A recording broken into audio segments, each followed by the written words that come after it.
everybody! Before we begin, I'd like to introduce you to Blue Dog. This is my dog, and I love him. I'm completely obsessed with him. But I wanted you to meet him because he really wants you to be well. And he sits here while I record these videos, and he just loves me. He just sits here. He's across the room, so he doesn't love me like this every second, but he's just loving me the whole time, and he's inspiring me to love you guys. So I wanted you to meet him. Okay, let's get started. You go lay down with your baby. All right. Okay. All right, let's talk about the work. Let's talk about the work. Let's do the work. We've been sitting here. I've been sitting here trying to convince you that it is time for you to take charge and heal yourself. And today, in this installment of the Healing Yourself video series with Nicole Sachs, which is me, we're going to talk about the work and what to do. So let's begin. All right. Repressed emotions are only powerful in creating pain if they don't have a voice. All right? Don't worry. Nobody needs to hear this voice but you. This can be a completely private effort. Some people like to involve their psychotherapist in it. If they have a therapist, that's cool, that's fantastic, that's great, but you don't need a therapist to do this. Some people, once they come to certain truths in themselves that they would like to share with loved ones in a way that once they've really integrated it, they want to share it with someone, that's great. You may share if you choose, but you don't have to share this with anyone in order to heal. So that's the first thing I want you to understand. What these repressed emotions will do to you if they don't have a voice is they will knock on your door. Hello, I'm under here. I'm ugly and shameful. Hello. And if you don't decide to listen to those knocks at the door, they will knock as physical pain. And because we both know, you'll listen to that, right? If your back hurts so badly that you can't go to work, you'll listen to that. So just keep that in mind. One of my clients said very aptly the other day, TMS stands for telling me something. My body is telling me something. If you choose to listen, then it will simply be a piece of information that your body is trying to tell you. If you don't choose to listen, then it will come in the form of physical pain. This process I'm going to teach you today is the way you listen to your feelings. Give them a voice, let them be heard, and they will float to the side of the pool like that beach ball, and you won't have to constantly struggle to keep them down. Okay. The easiest way and the most effective way to give these feelings a voice is through journaling. Journaling is such an unsung hero in the world of mental health, in the world of happiness and joy and self-knowledge and inspiration.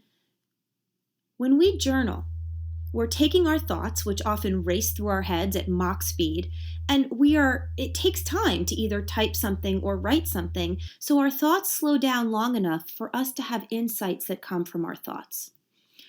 Journaling is the quickest way for you to get better. Journaling in the way I will teach you is the quickest way to heal yourself from chronic pain and the most effective. So the process we're going to be talking about today was originally written and created by Dr. Sarno.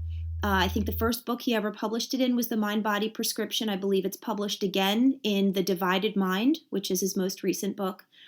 And it's the lesson that he used to lecture on when he was still in practice and taught each of his patients when we had our initial consultation with him. He would bring out a packet that would explain how to journal in this fashion. I still believe that his original creation of this journaling process is the most effective way to heal. I like to take it a step further with explaining to people the voice they need to invite in their journaling. But let's start with Sarno's process, which is you're going to create 3 lists. These are bulleted lists. They don't need to have any long content attached right now. 3 lists. The first list is entitled Childhood.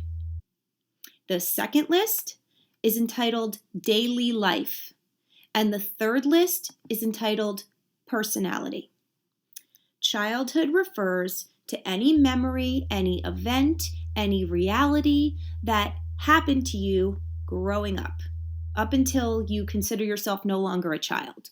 It could be, my father was an alcoholic, my mother was bipolar, my uncle sexually abused me. So it could be big things like that, or it could be, and it should also be, the time in 3rd grade when Susie left me out on the playground, the time I had stage fright and couldn't and ran off the stage at the school play. I mean, it is supposed to be and should be an exhaustive list of everything that you can remember in childhood that makes you take notice, that says to yourself, that sticks with me, that's still in there somewhere, that has affected the person I became, that still fuels my desire to be a certain way. That's childhood. Daily life, same kind of bulleted list, everything that affects you day to day. Your spouse, your partner, your kids, your business, your financial situation, any responsibilities that you've taken on, anything that happens in your daily life that you think, oh God, that's hard. Even beautiful, happy things are hard. Having a newborn baby, which is the joy of the universe, is hard. And so anything that affects your life in a way that you need to work hard to deal with, tolerate, accept, put it on the daily life list. The third list is personality. We all have a personality. Most of the time it's shaped by the childhood stuff. I'll speak for myself and for most people who are TMS patients. Perfectionistic, goodist, which is a phrase that Dr. Sarno always used for people who want to do the right thing all the time, to be good, to be accepted, to have everyone approve of them. Your compulsion to be a certain way, to dress a certain way, to look a certain way, to present a certain way. Whatever aspects of your personality fuel what you have decided creates your sense of self. The things in you that direct you to behave a certain way in order to perceive yourself as a certain way. Those things go into the personality list. Oftentimes, the personality stuff is the most difficult, the most insidious, because it informs everything we do. I am a parent, and so I have to do parenting. I have to do adulting parenting stuff every day. But my perfectionistic personality informs every single freaking thing that I do. I mean, I can beat myself up over minutia that you can't even imagine. But it's because I'm a perfectionist. Through my years of doing this work, I've understood why I'm a perfectionist, because my dad used to crack the whip about everything that I ever did in my childhood, and how it has informed everything, so I can gently look at that. I can be an observer of that. In meditation, they say, you are the whole sky and you watch your experiences pass by like the weather. That's the observing self we're looking to create through this work. Okay, so you've created these 3 lists and they are long. So what you're going to do is you're going to you're going to create time for yourself every day. And right now, you might think, I don't have any time. I'm here to say, yes, you do. How much time do you spend on Facebook or watching a stupid YouTube video? Not this one. Or, whatever. You have 20 minutes a day. If you're really in pain, I'm going to suggest 20 minutes twice a day. You are going to find a quiet space. And when I say a quiet space, I mean it can be like in your bedroom with the door locked so your kids don't barge in. It doesn't have to be sitting in the middle of a field. It could be in a Starbucks where nobody knows you. But the point is you're going to find a quiet space where you have 20 minutes, at least, to journal. Then what you're going to do is you're going to pick an item from one of these 3 lists. You do not need to go in order. What I like to tell people is look at your lists and say, what pops out at me today during this session? You're going to put it at the top of the page, whether the page is a document on your computer that has no name, and we're going to get to the no name part in a second, but whether it be a document on your computer or a notebook, something to write on, you're going to put that heading. So we're talking about parenting. Let's say the heading for me that day would be motherhood. Motherhood is part of my daily life. I am a mother. It defines a tremendous amount of what I do. So motherhood could go on the top if that were me, but you're going to have your own thing. And then you're going to set a timer. We all have phones these days, different from my early days of this work. Put 20 minutes on your phone. Put a little timer with a little fun ding at the end when 20 minutes are up. Turn your phone off or turn it over. Do not watch your time. And just journal. Free write on the topic. You might start on motherhood, and within 5 seconds you might be on I can't stand walking the dog. And 5 seconds after that you might be on, and God damn it if one more person honks at me on my way to work. I really have to tell you that this is like a bunny in the snow. It's like a trail. It's going to go in ways that you might not have expected. Just go with it. One of the things that's most important in this kind of journaling is this is just for you. This is not journaling in some beautiful leather-bound book that's going to tell the story of your life that one day you're going to read again. This shit is dark. This shit is dark. Now, not every single thing you need to come up with is going to be dark. Some of it is just going to be the blah, blah, blah that leads you to the dark stuff. But this kind of journaling needs to be disposed of, okay? This is not some pretty thing that you're going to keep. You are going to either write it into a document that you will erase before you even close your computer, or you will write it in your notebook and you will shred it into a public garbage can. Or in some cases, and this is a really personal decision, people keep it because they want to share it with their therapist, but they are very careful about where they keep it. And the reason why I'm so serious about this is because if you're going to journal in the way that I'm going to teach you, that's going to really heal you and let that beach ball rise to the surface, people aren't going to always understand that language. The language I'm going to ask you to learn, it's like learning a whole new language, and that language is called journal speak. And I'm going to ask you to invite these dark feelings to have a voice, and that voice could be very misunderstood by your loved ones or could be very offensive. It's going to offend you sometimes, and you're going to have to be really patient with yourself. So I just want to make that clear, that this journaling is going to be something that you don't even really ever need to read again, because once you bring it to the surface and you take a moment to reflect on it, you've done the work. You've started to inform your conscious brain that these unconscious feelings are here and they are not going to kill you, and it's okay. We don't need to freak out. We don't need physical pain anymore. And so keep that in mind. The first thing about this journaling is that it's not something that you're going to hold on to unless you actually have a purpose and a reason, and you're going to be real careful about not leaving it around for your partner or your kids or your mother or your grandparents or your brother or whomever to have a juicy look at, because that is just really not helpful. Okay, 20 minutes a day or twice a day, depending on how much pain or distress you are in. You're going to go through these lists, and one by one, you're going to excavate things around these feelings. You're going to put things together, and you're going to gently, kindly, and patiently forgive yourself for them. So let's do an example. One of the things I write about in my book is the experience I had when I was in the throes of my worst back pain around motherhood. I had it in my head from a very young age that I was going to be Mother Earth. I couldn't wait to be a parent. It was going to be fantastic. I was going to have these babies and it was going to be joy. And you might hear that and say, the hell is she thinking? It's not like that. But, that was my reality. My reality was I decided it was going to be that way subconsciously. So when I had real kids, which any parent knows, kids are just little people with personalities, and you're tired and you're an adult now and not everything is a fairy tale.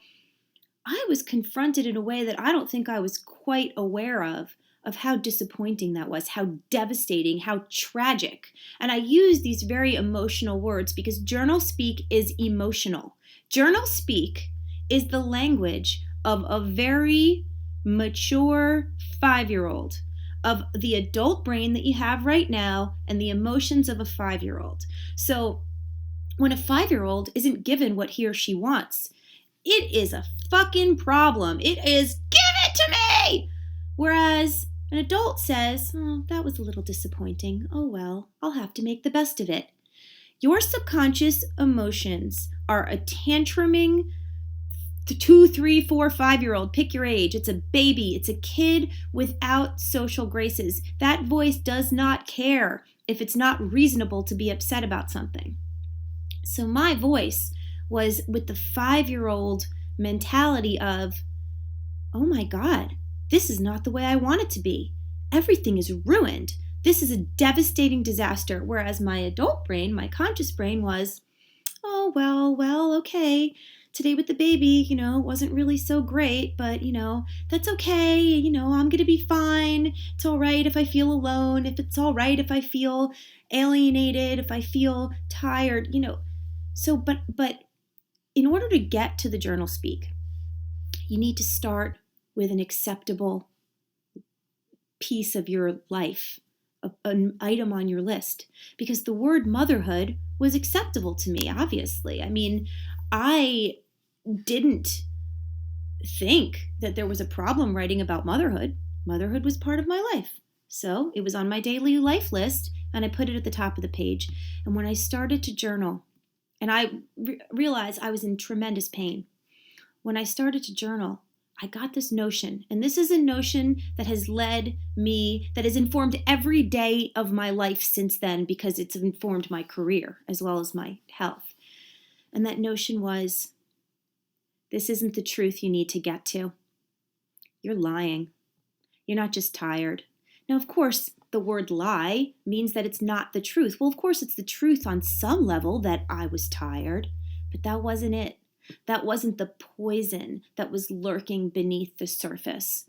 The poison that was lurking beneath the surface was, I freaking hated it. I hated being a mother. I hated waking up every day to the disappointment, to the devastation of my dreams, that this wasn't the unbridled joy that I expected it to be. This was hard work. This was difficult. And I was more than tired. I was destroyed. But as soon as I got that truth, okay, and I've spoken about this on many panels and in many public forums, and I can't say it enough. As soon as that truth was allowed to rise within me, and I realized it was not about hating motherhood, it was about connecting the expectations of motherhood to my entire life and the way I had kept myself safe in the moments of my unhappiness in childhood, that I said, well, doesn't matter what happens now, one day I will create this family, this perfect family. And that was really true for me. And so when it turned out to be regular life, that devastation was lurking underneath the surface, and I didn't have words for it. This process invited those feelings to the surface. And at first it was very upsetting and devastating, but it was so brief, because what happened as soon as I was able to release this ugly truth is that I realized, wait a second, I don't hate motherhood. I just needed that to be gone. I needed that perspective to have been unraveled, and for me to get that this is life. This is the life I get. And I was able to see it in a completely different way. Not the fallacy of my childhood. Not my unbridled expectations that, needed that 5-year-old voice to be heard so it could be given perspective.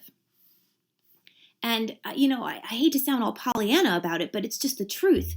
It opened me up to the real experience of motherhood. And having been open to that, I can't tell you how much I love it.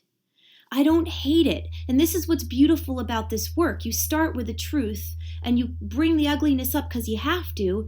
And then you're able to say, wait a second, I can see this for what it is. I can see this with my 44-year-old brain, not my 5-year-old brain. I love connecting with my kids. I love being a parent. And thank God I found this work so early on when my daughter was only 2 and my son was just a little guy, because I was able to clear that up with myself, very early on. And so can you. And no matter how many years you've lived with these ugly truths being suppressed, you can clear this up for yourself too through this process. After I came up with that really difficult realization, and I can't tell you how big it was for me, the next morning my back pain was 80% gone. Now this was, not everything works that quickly. Sometimes it really does actually, but sometimes it doesn't. And it's not necessary for you to base your healing on me. I just want to explain to you how powerful it can be. I also want to explain to you that no matter how quickly or how slowly this happens for you, it will work. Because once your brain is alerted that you don't need to hold down these ugly feelings anymore, you do not need the physical pain. It will melt away. I promise you, if you do this work. But you must wake up every day and fight your resistance and do the work. You find your quiet space. You get your journal of choice, whatever method that is. You set your time. And you do it until that bell goes off.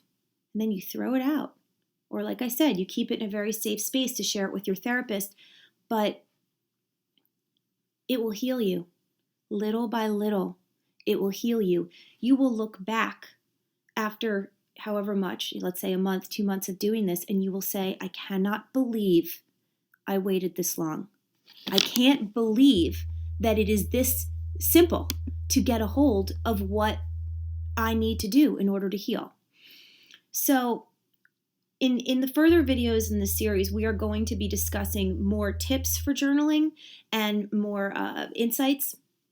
But right now, in terms of the work, I have laid it out, and I really, really encourage you to begin it right away, because it will not hurt you, it will save you, and it will heal you. And we're going to talk more. So love from me and from Blue Dog, and we're going to see you again soon.